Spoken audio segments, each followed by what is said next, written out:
Ready? Play.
Good afternoon, good evening, good morning. We are here once again for another one of our episodes on matches of the year. I'm joined by a couple of familiar faces.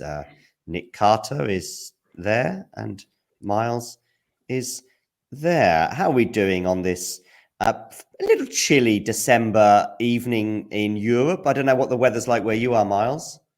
It is a little chilly here in South Louisiana. I have a hoodie on, so I'm enjoying the weather. Nick, I guess you and I, whenever I speak to my father, my father's in Norfolk and you're sort of in or near Stoke. Which county is Stoke, by the way? Staffordshire. Staffordshire, okay. Whenever I speak to my father and I say it's been raining today, he says, oh, it's been raining here too. Oh, it's been snowing today, sunny today. Whatever the weather I have, it seems to be the same as most parts of the UK. So here it's been about 9-10 degrees, cloudy, may have been a bit of drizzle. That's about it. Was that same for you, Nick? Pretty much. I mean, it's the UK, so what else can you expect? I know, but I just thought that, a few hundred kilometers might mean very different temperatures, but no, doesn't seem to be. Western Germany and southern or central UK seems to be the same. Anyway, people are not here to hear about the weather. Miles is already thinking, you British and the weather. But it didn't sound that luxurious to me, but hey. This might get cut. I don't know. We've spent a minute and a half and we haven't even started talking about tennis yet. We'll see if this makes it through the edit. What has made it through the something else anyway is the number 2 choice for WTA matches of the year, which is drumroll, Aryna Sabalenka against Iga Swiatek in Madrid. They had a few clashes this year. WTA finals, I remember, which was a pretty convincing beatdown for Swiatek, but she pretty much beat everyone down in Cancun, even the weather eventually. And so that's kind of ironic considering what we're just talking about. And then, of course, they played each other in Stuttgart just about 2 or 3 weeks before this match. I think it was like 2 weeks before.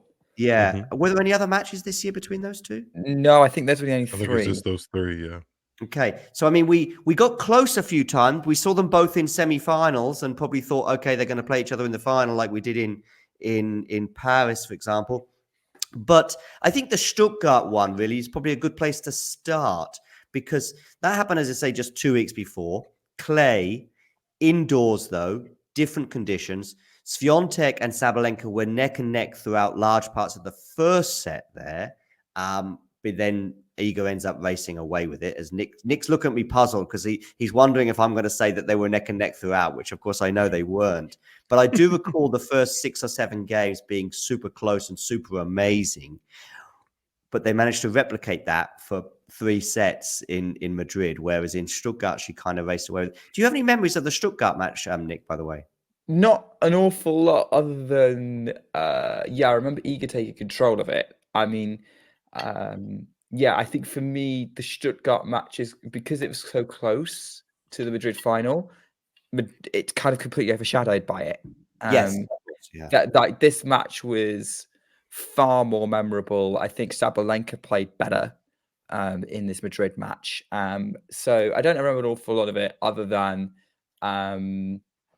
Yeah, Iga winning there, which I thought I was a little surprised by because I thought Aryna might win it, but she's lost the world #1 in the final there 3 years running, so I guess why not continue that streak?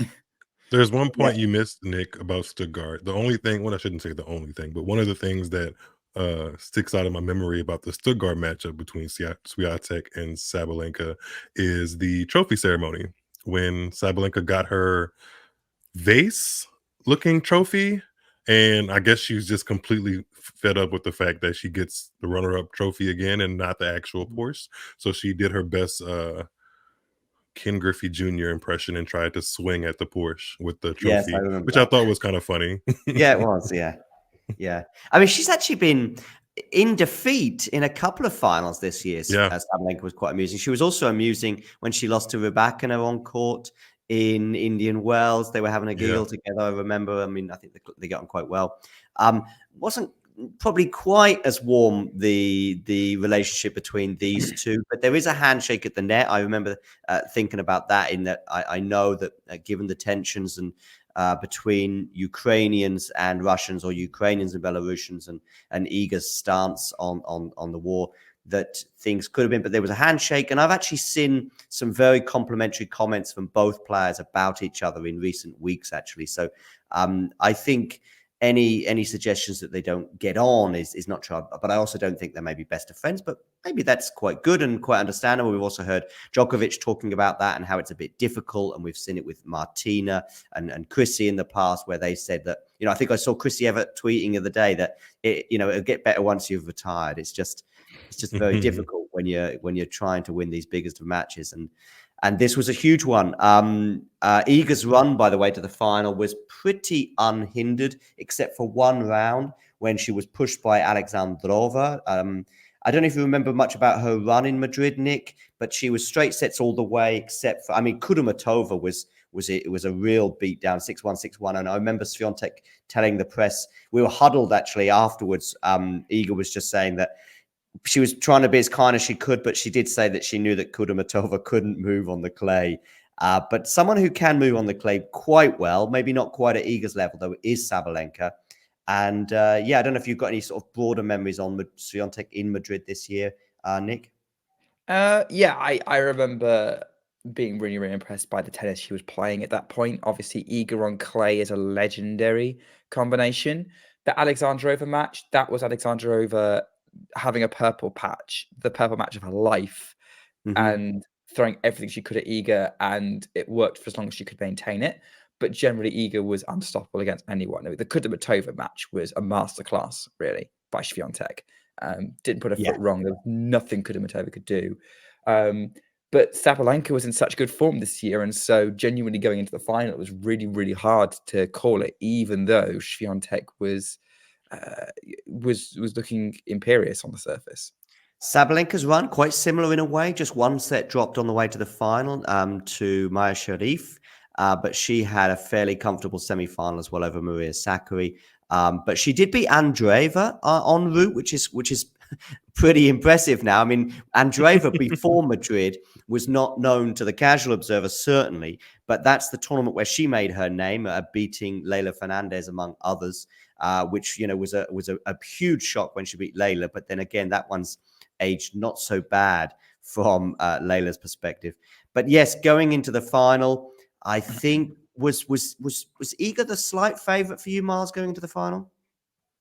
Yeah, actually, she was the favorite before the effects of hindsight after watching the match back. I thought that Iga would be able to outmaneuver Sabalenka.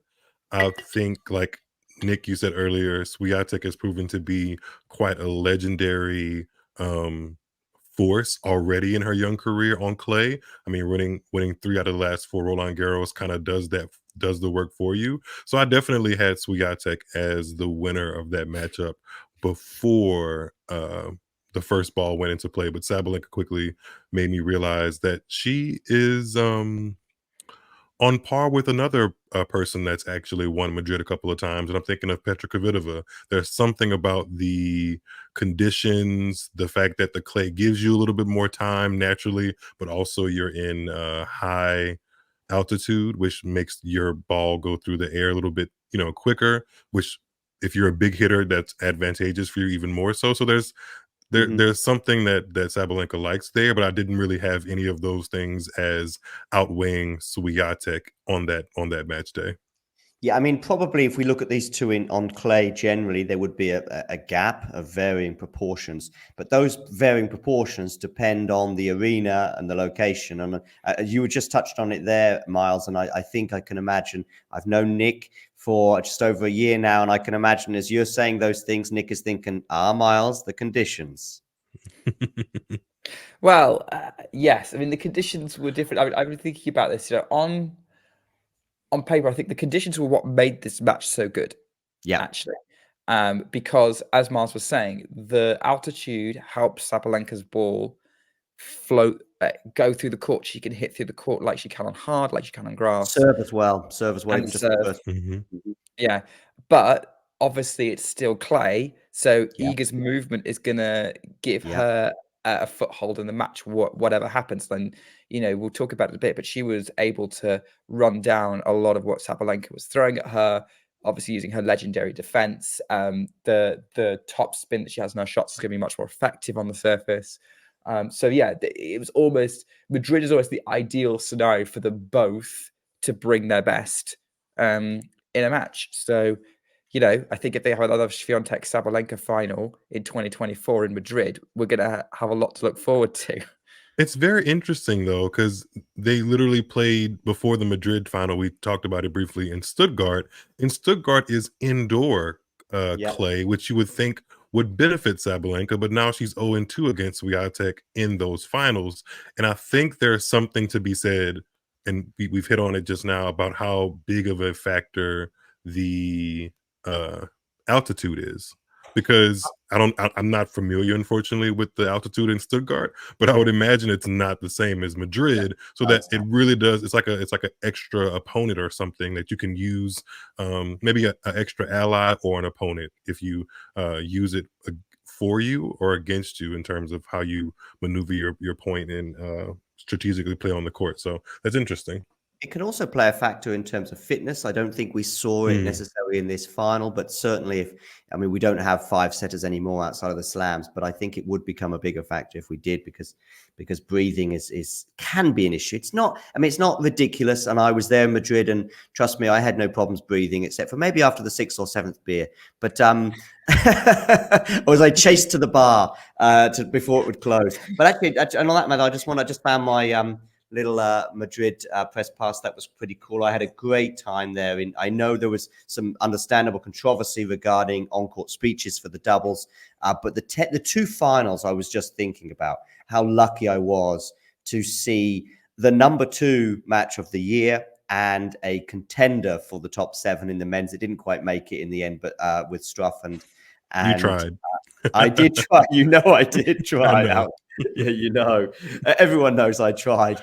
But anyway, there we go. But back to this one here and Madrid, and I had a great time. I remember chatting to quite a few people before this match and being pretty pumped for it. And it didn't let me down in any way, shape, or form. I mean, we can start to sort of go through it right now. We've just been watching some of the highlights back, and I was amused by the robot bringing the drinks and also the tennis balls onto court at the beginning. I don't recall that happening live, but who knows? I may have been at the bar at that point.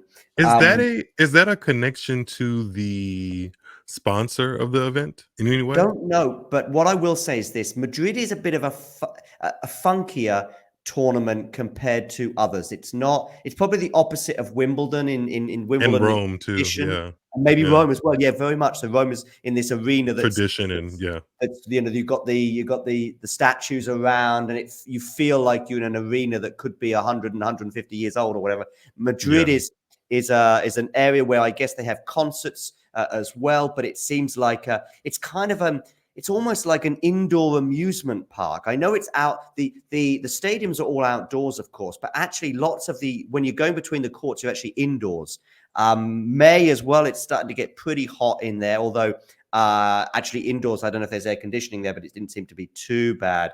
but it has a funky feel. I mean, the tournament uses Twitch a lot to put out their material.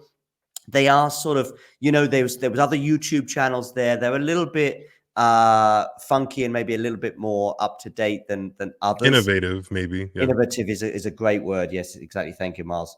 And innovative in many respects is what these two players can also display. Swiatek aggression, I made a note about that in the first set, as she saves break points at kind of the first key moment of the match. And I wonder what you make, Nick, of Swiatek's evolution this year. I mean, there's been some talk about that in recent weeks, right?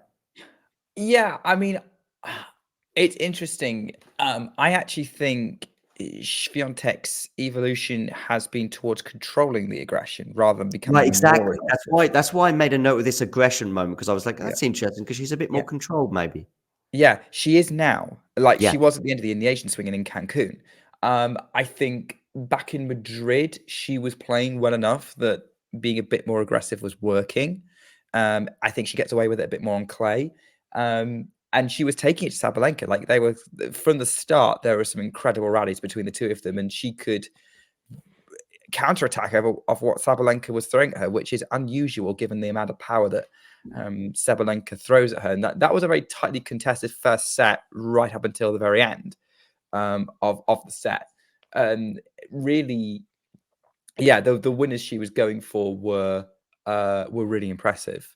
So yeah, it was interesting. Yeah, in comparison to what she ended up and maybe overdoing it in the middle part of the year, there was definitely it was working on that day. Yeah, very much so. As the set progresses, though, it's Sabalenka again who garners 2 more break points at 3-4 in the first set. So Iga serving at 3-4. And on this occasion, what we see is a series of backhand errors. One or two from Sabalenka and one crucially from Iga, and therefore Saba gets the break. She takes the first set 6-3. I know, Miles, you were watching, the match itself as well recently. Any sort of other thoughts on that first set? I think from watching it back, it felt like from the very beginning, Sabalenka had revenge on her mind. I mean, it's just off the tails of that Stuttgart match.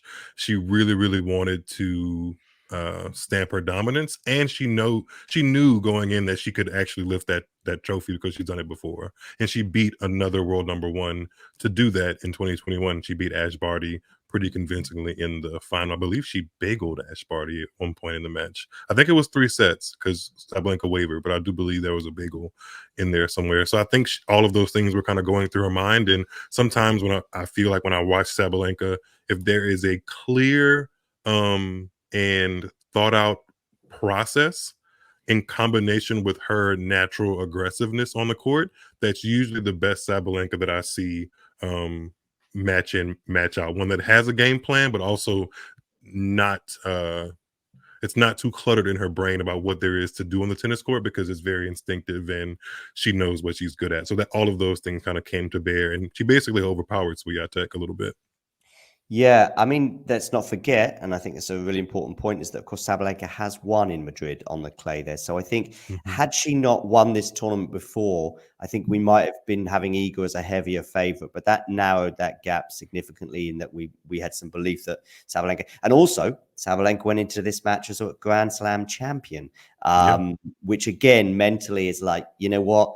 If she's, if she's got over that hump now, the 1000s, it's not going to be such a, like a Sakkari in a 1000 finals we did see in Guadalajara recently, or other players that haven't quite got over that hump previously. You might have bigger concerns, but it's like, the conditions should be okay for her. The confidence should be fine. And she displayed that with immense power, as you would expect in that first set, taking the ball so early and so cleanly. The second set begins with an early break, though, for Iga to arrest the slide. But then Sabalenka breaks back. And when you're in that situation where, one player wins the set, but also gets a break back, you almost feel as though it's not quite a set and a break, but it feels like a set and an advantage, put it that way. So at that point, you're thinking this could be done in straights now. Now that Sabalenka's got that break immediately back as well. It was 2-love and then 2-all. And the way she was playing, I think probably some people feared the worst. And it got kind of worse for Iga because actually there were 2 break points as well for Sabalenka to take that break advantage at midway point in the second set. And so these are mini match points, as we would say. Certainly on another surface, we would regard them as mini match points, maybe slightly less so on clay, and especially if it was a little earlier in the set. But nevertheless, she does get them, but she doesn't manage to take them, which, of course, is significant, Miles, as you suggested, because what happens next? After that 3-all game? Yeah. Surprisingly enough, Sabalenka doesn't win another game for that whole entire set, which Yeah. I thought was interesting watching it back the other night, because I didn't feel it coming, but that's exactly what happened. And it's interesting when, in terms of Swiatek, you were saying, like, you know, Sabalenka basically having many match points, although I didn't feel like Swiatek was ever going to, like, just be completely stood away from Sabalenka. There was In a my mind, narrative, though, Miles, at the time about Iga and not having 3-set matches, if you remember that. yes, I remember after Dubai, it kind Yeah. of felt like Krejcikova beat her in straight sets. It kind of felt like if you got that first set off of her in the beginning of the second set, if you jumped on top of her again, her fight wasn't there. But for some reason, I haven't, outside of that little time period, I haven't quite associated No, me neither. Yeah, I haven't associated Swiatek with just She got being irritated. swept aside. We were Sorry. talking about it at the time, and I was going, the data doesn't show this. Yeah, she was having that weird period, but the had overall a data period, wasn't yeah. showing it. I remember having these conversations before, and actually this sort of period that she's had in like Madrid and through the clay season, she really did show Absolutely. Great. her ability to grit out wins. Absolutely. You know, a breakdown in the third, of course, in the French Open final, among others. And that French Open final was crazy in terms of momentum swings. But yeah, no, right. Sorry to interrupt as well, because I remember now as well, Iga getting a bit irritated in a press conference in Madrid because she was asked about it. And not crazily irritated, not sort of YouTube viral irritated, but just notably irked by somebody in the media just saying, you know, what's going on here, or probably a bit more tactfully asked, but like, you know, you haven't had any 3-set matches really, and except for the Alexandrova one, and probably that question was posed before then. And who knows, maybe that Alexandrova 3-setter, you know, may well have put her in a slightly better position when it came to fighting a 3-set match here in the final, because 3 sets is exactly what we ended up having after that little period of 3 games in a row from Iga, which many of us probably didn't see coming. And then we go into the third set and we're going, and by the way, at this point as well, the tennis is really good. And one of those characteristics, Nick, that we often think about when we think about great matches is when we see both players playing amazingly at the same time. It doesn't happen that often in a year, but I think it happened in this match. Yeah, it really did. And the tennis got better as the match went on. Like that first set was nip and tuck between the two of them. Yep.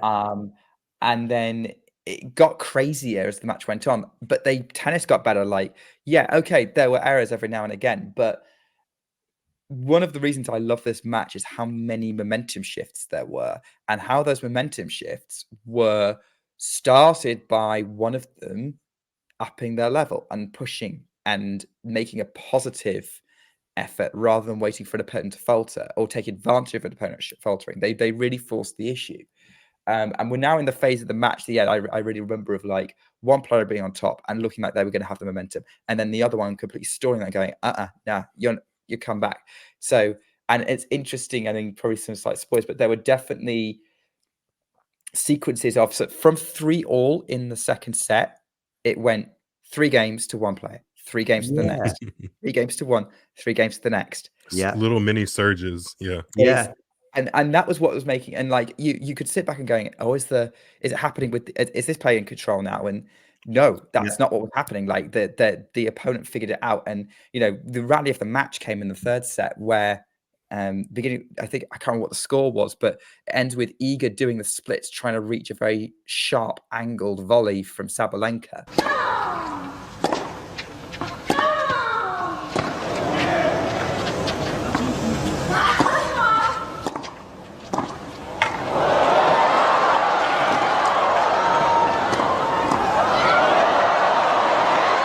they were all over the court. The tennis on display. That was a great point. Yeah, that was incredible. So yeah, that's for me. What's aside from the quality of shot making, was the proactivity, the positivity from both using that to take control of a match at different stages, and that was what was pushing the pendulum.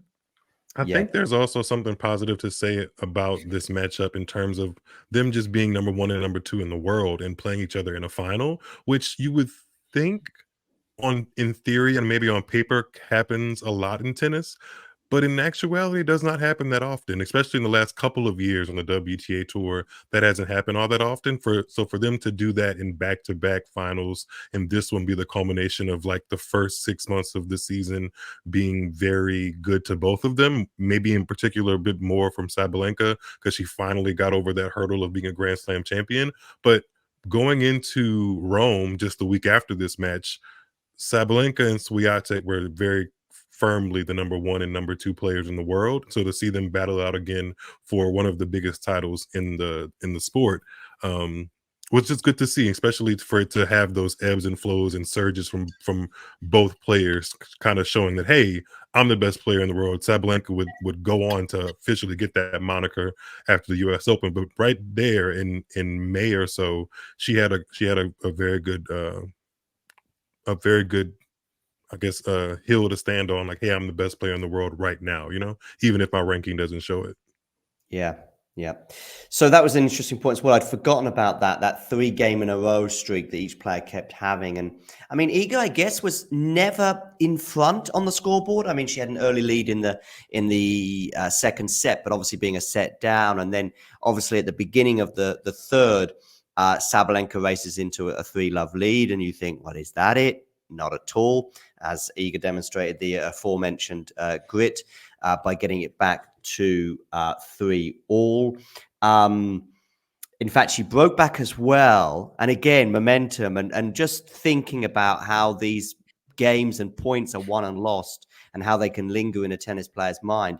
The 3-2 that became 3-all game when she does get the break back, Iga, is a double fault from Aryna Sabalenka as well. So again, we know about Sabalenka's history with that, much more so in 2022 than 2023. It's really. Although I will say during that match, the double fault was actually a fairly rare sight. Like that was the first time Sabalenka had double faulted in a while. I can't remember exactly when her previous one was, like first or second set. But I looked at the second set stats and there was only 1 in the whole. There was 0 aces in the second set, fun enough, and there was only 1 double fault in the whole of the second set. So it'd been a while for her since she'd done it. So it was a critical moment, but it wasn't. I think also the reason for the double fault was the amount of pressure Iga was putting on the return, because by that point, Iga was really hitting some incredible winners. And incredible return winners as well. I remember that too. Good points as well. So arguably, again, a little bit like in other moments in the match, you think now that the break has come back and Iga serving first at 3-all, now your money is on Iga in terms of momentum, certainly anyway. At 3-all, you don't think so, Nick? No, Iga wasn't serving first at 3-all. Sabalenka was serving. No, you're right. You're absolutely right. I apologize. Thanks for correcting that. The face there. You can just say Nick. Nick was, that was enough for me to sort of stop me in my tracks. Well, being stopped in their tracks, Iga was then stopped in her tracks in terms of the momentum, because Sabalenka then goes into a 4-3 lead on her serve, but then she does break as well to make it 5-3. Before we get into the details of the last game, is there anything you want to say about the match until now? Because we're at 5-3 and Sabalenka serving for it, and we could spend anything between 2 minutes and 2 hours talking about this last game. So say something now or forever hold your peace. There we go. Let's get into the last game then. So, as I say, this game was again, possibly the number 2 being the magic number, because it was arguably the second sort of biggest game of the year. Certainly for Sabalenka, it was the second biggest game of the year. And there were some parallels, because I think there was another double fault in this game. But even if there wasn't, there were some moments of doubt for Sabalenka. She had 4 championship points. and that was exactly the same number of championship points she had in Australia before getting over the line. And we'll play a little video shortly where I spoke to her about those coincidences. But what are your thoughts on this final game of the match, Nick? It was incredible. I think it was characterized. It was kind of a microcosm of the whole match of they were going to and fro, and they were both struggling to win consecutive points. I think Iga did very well to put the pressure on out the gate. She had a break point. I think it was 15, either 15-40 or 30-40. I think she might have 15, 40, 34, yeah, something like that. Yeah. Yeah, she had a couple. And then she hit like 2 return winners to save championship points, like when Sabalenka had advantage on a couple of them before. So yeah, she refused. She was basically in the I'm not gonna lose, you're gonna have to beat me mode. Yeah. Which is what eventually happened. But yeah, the tennis between the two was really good. Both were really going for it. Sabalenka's serve when it worked was brilliant. She was hitting some good winners as well. But it was definitely became one of those games you sometimes see in tennis where where the server is more confident on one side of the court compared to the other. The juice versus the ad, which maybe Iga ruining a missed opportunity at that 30-40 point that she would have had. Interestingly, Iga also had breakpoint chances in the first game of the third set, and which actually was a very similar game. So it's interesting when we talk about it, like the score lines maybe not suggesting it, but actually this match was on a very fine margin. If she'd broken early on, who knows how this would have gone. But yeah, she made Sabalenka work for it, and how the game progressed and how Sabalenka finished it kind of exemplified that. Sabalenka had to go out and win that game. Let's watch the match point, and then we'll have a listen to her press conference, and then we'll come to Miles and his thoughts. There were some Australian Open final vibes for me today, and I was looking at a couple of comparisons. Australia was 2 hours 28 minutes. Today was 2:26. I'm sure you weren't aware of that, but I tell you, 4 championship points. Does that sound familiar? And were you thinking of it during that last game? Actually, yes, I was thinking when I was down with the break in the last game. I was thinking, okay, I did it at the Australia Open, so probably I'll be able to get this win this time again, and it's actually helped me to stay focused and to have this belief in myself. And yeah, definitely this match reminds a lot of Australia Open match. There we go. Actually, it's all in one video there, so that's quite nice. But yeah, I mean, it's a forehand winner, Iga sliding, but knowing it's a lost cause. And the memories of getting over the line previously, we've heard this so many times from tennis players, but when you've been there, Novak, for example, was just saying last night in that interview with John Wertheim that, you have to accept that anxiety is going to be there. That's part of it. It's not like just always being positive and just that's how you win sports at big occasions. It's actually accepting that this could happen and will happen and does happen. It's about emerging from it and emerging from it pretty quickly and not dwelling on it. And if you've been there, seen it and worn the T-shirt, it makes it a lot easier to do so. Miles, any thoughts on that final game or what Aryna just said?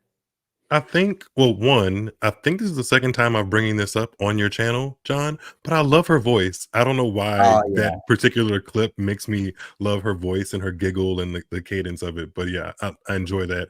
And 2, I feel like she's a walking poster for kind of having to get it wrong to get it right. Yeah. Like she's been in some very, very big moments in WTA events and Grand Slam events where she's been almost there and gotten it wrong, and then she's kind of gotten right back to those situations before and gotten it right based off of what she went through. And her bringing up that she had to save off or have to go through 4 match points in Australia and bringing it up in Madrid lets me know that she's thinking about the things that she's been through while she's going through similar moments. And I love that she's transparent about that, but it also shows like how she is able to find her best level in tennis. And sometimes it's just a simple moment of going back to a place to make sure that you're able to deal with the emotions in the current place that you're in right now. It's a weird mental trick, but her and listening to her in that clip just now makes me realize how she processes it all in the midst of having such a big game where almost every other time she steps up to the line, it's in her control. And maybe that's how she deals with it, always kind of being in her control. Definitely. Regarding her personality as well, I've just remembered something else that occurred in that press conference. At the end of the press conference, some of those innovative guys from Madrid were asked her to do a 15, 20-second selfie video where she's just giving a message to the fans. And she's fine with it. And so she does it. But you can almost as well see her thinking, I don't know what to say. So she's supposed to say something. So she has the camera at her, and she's sort of with the one or two officials nearby, and then she just goes, vamos, and then she just laughs, and that's it. And it's very cute and very innocent, and it does the trick, I think.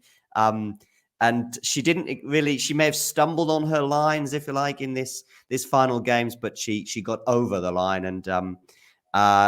Certain things, of course, happen. Did she win another title after that this season? I don't know if she did. She definitely didn't win a big one again. She didn't win any. I mean, I don't want to make it sound like not winning any titles for the eventual world #1, finishing the year #2 is like a bad thing. It's not great, but she didn't win any other titles after this one. So, I mean, she was still amazingly consistent. I mean, the thing is, if she doesn't get over the line in Australia, then her year and career is on a knife edge still, if you like, despite winning. It hasn't changed. Nothing's changed about it. She's still a Madrid champion and an Adelaide 500 champion, which we already know she can be those things. Exactly. In fact, if anything, Miles, it has changed, but slightly for the worse, because it's another year. It's another more bunch of scar tissue. But because she gets over the line in Australia, everything's different. It's that run that we're talking about now, not having won a title since May, which, by the way, for 99% of the tour is completely fine. Right, yeah. For the elite 2 or 3 players, it's like, I haven't won a title since Madrid. I mean, if you said that to 99% of the tour, they're like, I haven't won a title. Yeah, Trevisan would totally take that.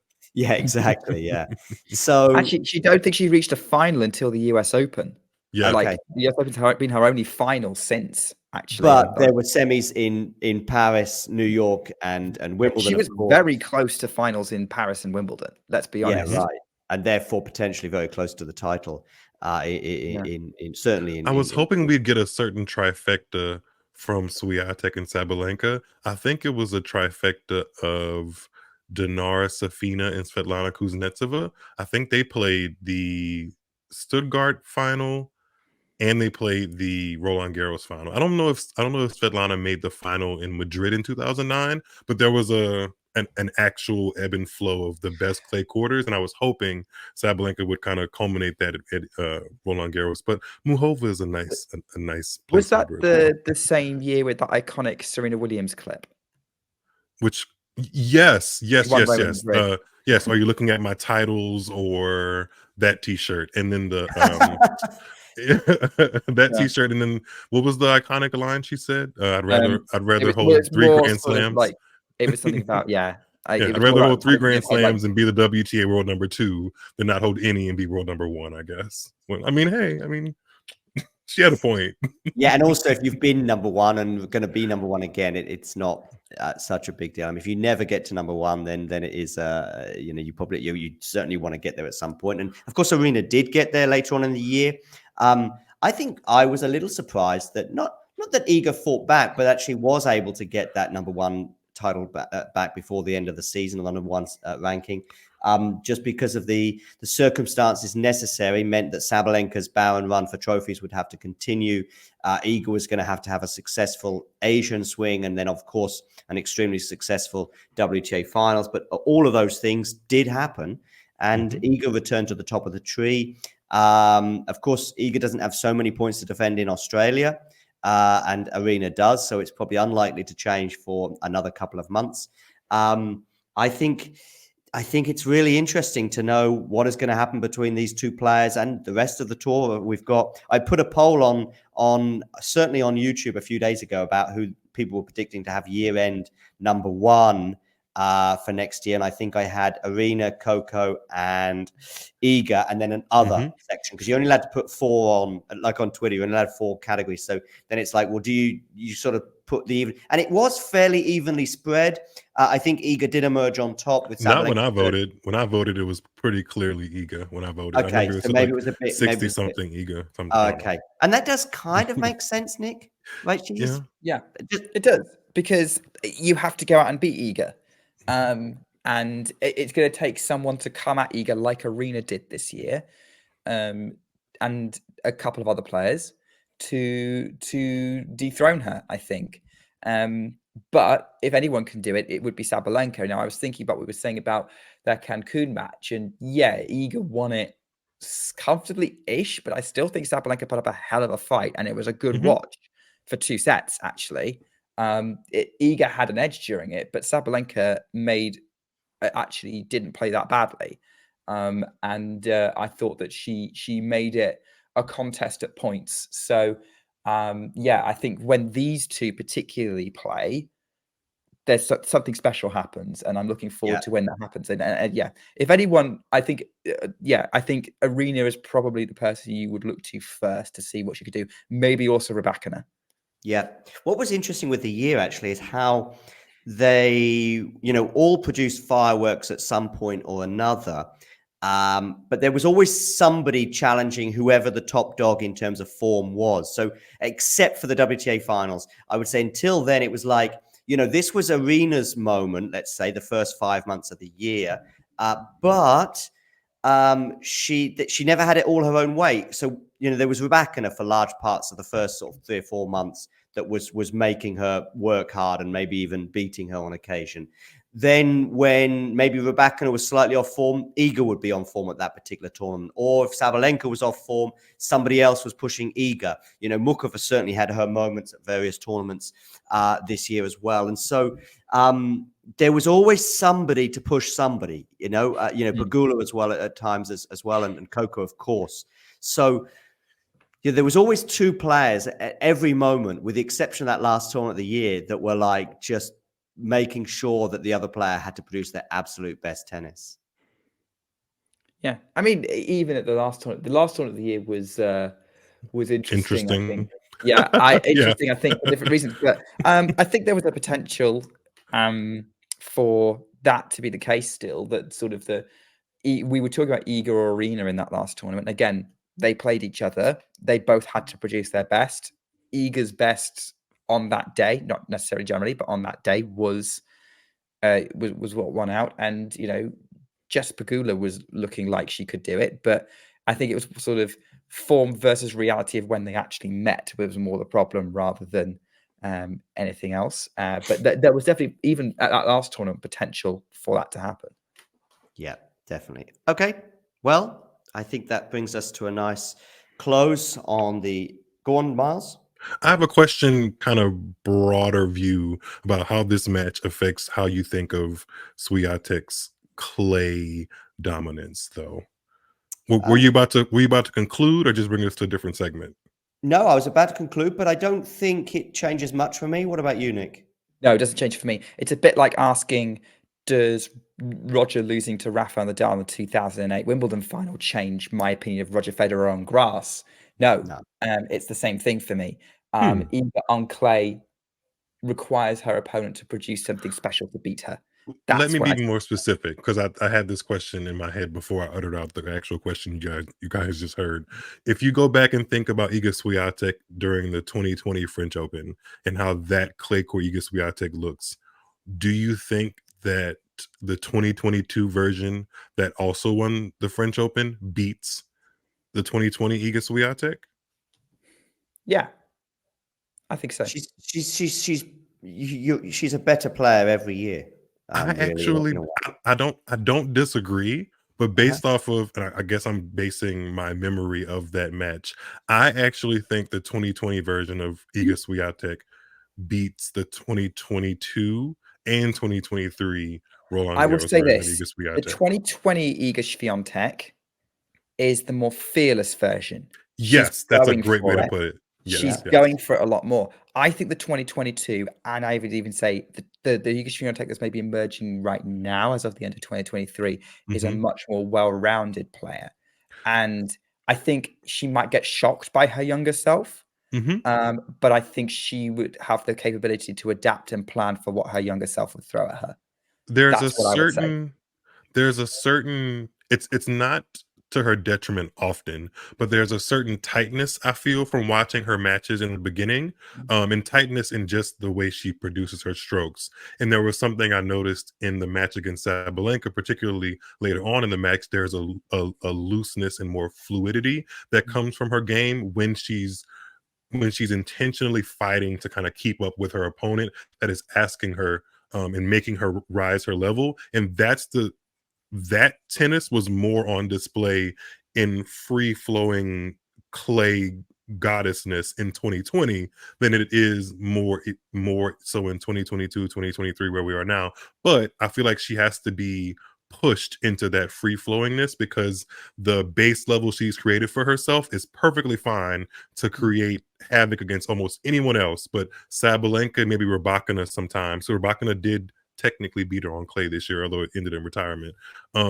Those two players kind of have to they kind of force her to revert back to the 2020 version, which I think is better, but it's also freer. Am I making sense anyway? In Yeah, a it makes way? some sense, and it makes some sense. I mean, I haven't seen that, and I don't necessarily always know if that's the reaction that she always gives. But you're right, yeah, that wanting to hit a bit when she does hit a bit freer, then she's very dangerous. And actually, yeah, Mukova did that to her in the French Open finals. Yeah. So She's so maybe I shouldn't use the word tight, but she's efficient in everything that she does. And that efficiency, like I said before, works and can double bagel opponents. But there's a specific style or a type of player that forces her to really open up her game and open up her shoulders. And that is the Swiatek I find. Sorry if I'm mispronouncing her name. Swiatek? Swiatek. You guys know who I'm talking about. There's certain Polish fans that are always like, you're mispronouncing her name. I'm sorry. Yeah. But it's that Iga that is forced to kind of open up her shoulders, and there's just a little extra 5 or 10% different that I feel like she goes from a fairly watchable player to must watch. How does she get out of this predicament, or how many more notches can her game go up? And I have to watch that kind of Swiatek. I'm actually, there's a point. I mean, this comparison between these two players happens a lot, and maybe John, as someone who maybe saw this player live, you can kind of come in a little bit more on it. But from watching some highlights of Steffi Graf, actually, there's a similarity there in that she actually did kind of get tighter as her career went on. Like even watching some of the championship points, the release of tension was always bigger the more she won. Interestingly. And I definitely think as she got challenged and she adapted and kind of came out that, when she similarly, like when she unlocked the free flowing thing, it was nature of her game. It was The abandon. This is me watching clips and highlights rather than watching full matches. John? The abandon with which younger players in other sports as well tend to have, sort of carefree. They sort of take their street football to the stadium, if you like, or their park tennis, maybe even to the big arenas. Actually, as Nick touches upon there, actually the pressure kind of affects you worse as you often get over. We often think about people, freezing on the big stage in the first time that they're there and so on, but actually it can often be, not always, but often be the other way around. I think that Steffi comparison was made as well by Renee Stubbs recently, I think, wasn't it, Nick? I think she was noting her footwork, how Steffi Graf was always moving, and Swiatek is always often moving her feet, and it's in a very controlled and efficient way. Not somebody on the complete other side of the spectrum would be her opponent in the Madrid final, who I feel like Sabalenka has obviously good enough footwork to be a former world #1 and Grand Slam champion, but sometimes it can be a little wild. And that was on display at Cancun because of the conditions and the ball swirling, and efficient footwork was the winner overall in that tournament. Whereas she had the power to hit through things, but sometimes she would get a little tangled and kind of stumble over herself. Whereas Swiatek almost never stumbles over herself with her footwork. how I view her as a player. I could be wrong because there's always ebbs and flows, but in general, her footwork is definitely the thing that is usually a 8% all the time. Okay, well, that brings us to a close on number 2 match of the year between Aryna Sabalenka and Iga Swiatek in the epic final that took place in Madrid this year. So I just want to say thanks to Nick Carter and Miles David for joining me today. Thanks for having us, John. And I just want to finish with, I don't know what your number 1 is, but this match was my number 1 for the year. I wanted a hint. I would love a hint to number 1. Do you have a hint for us, John? We'll talk backstage in about, give me 30 seconds, all right? Okay. All right. So anyway, Thanks, guys. everyone else stopping by, wonderful, and you know the drill. There was some Australian Open final vibes for me today, and I was looking at a couple of comparisons. Australia was 2 hours 28 minutes. Today was 2:26. I'm sure you weren't aware of that, but I tell you, 4 championship points. Does that sound familiar? And were you thinking of it during that last game? Actually, yes, I was thinking when I was down with the break in the last game, I was thinking, okay, I did it at the Australia Open, so probably I'll be able to get this win this time again, and it's actually helped me to stay focused and to have this belief in myself. And yeah, definitely this match reminds a lot of Australia Open match. If you enjoyed this video, make sure you hit that like button. Don't forget to subscribe and click that notification bell so you don't miss out on all things tennis.